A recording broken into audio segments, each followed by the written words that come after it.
আপনি যদি দোয়ার মধ্যে বলেন ইয়া রহমান, সবাই বলেন ইয়া রহমান, ইয়া রহিম, ইয়া হাইয়্যু,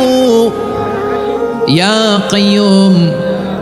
আল্লাহর চমৎকার নামগুলো ধরে ধরে যদি আল্লাহর কাছে ফরিয়াদ করেন, আল্লাহর নামগুলো ডাকেন, আপনার দোয়া মুহূর্তেই কবুল করবে কে?